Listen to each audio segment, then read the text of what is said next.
When I was 2, my dad left us, and soon after that, my mom left to work out of the country. And from the time when I was 2 years old to I was 14, I was living with my grandparents. During that time as well, as young, it traumatized me. I also left this deep longing for my dad. And during that time, I experienced sexual abuse, physical abuse, mental abuse, emotional abuse. And then when I was 14, I moved to Iowa with my 2 older siblings. When I was 18, I couldn't wait to move out of my parents because abuse was still going on. And I met a woman who was 14 years older than me. And soon after that, she got pregnant with my oldest, Tiana. After she was born, I felt like it got really worse. I got really aggressive, I got really violent. And then after 3 years of having my daughter, I realized that I need to try my best to give her a better future. So I decided to go to school. During that time, I met Andrea, and in 2013, Andrea and I started attending Life Church. Andrea regularly would drag me to church, and that's how I met Pastor Rich for the first time.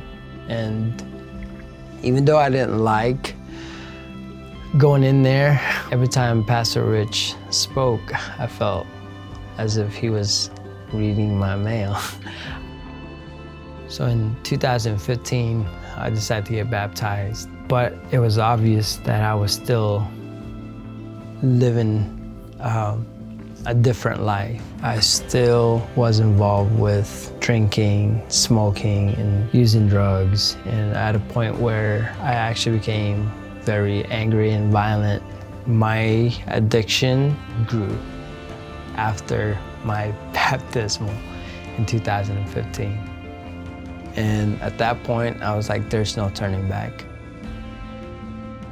In about 2017, I had moments where I would fall down on my knees asking God, if you exist, step into my life. Step into my life if you're there. In March in 2018, I was listening on my headphones on a local radio. I remember crying, bawling. I remember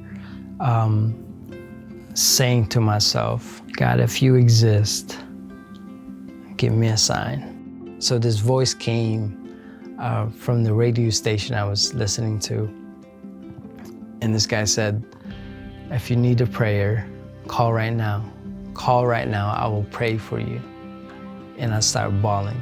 Because that was within instant after I had just asked for God, if you're real, show me a sign. And so I started to talk again and say, God, if this is you talking to me, give me a sign. And then the guy again said, I am for real. I will pray for you right now. And so this guy came on the other line and says, what can I do for you? And I started to tell my stories. And it's about 2 years that I haven't gone to church.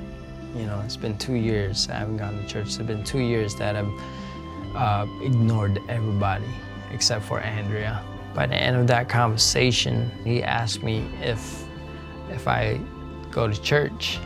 And to be honest, I was kind of embarrassed to tell him, but I said I did, but I haven't been attending. And he said, do you know the pastor? And I said, I do. And he said, I would highly recommend you to call him. After I hung up the phone, I called Pastor Rich. From that point on, I believe God began to provide me refuge into only hearing what he was saying to me through other people. I believe that God began to empty all of the desires that I had my whole life, what I thought I needed. Now this empty house began to fill in with his word.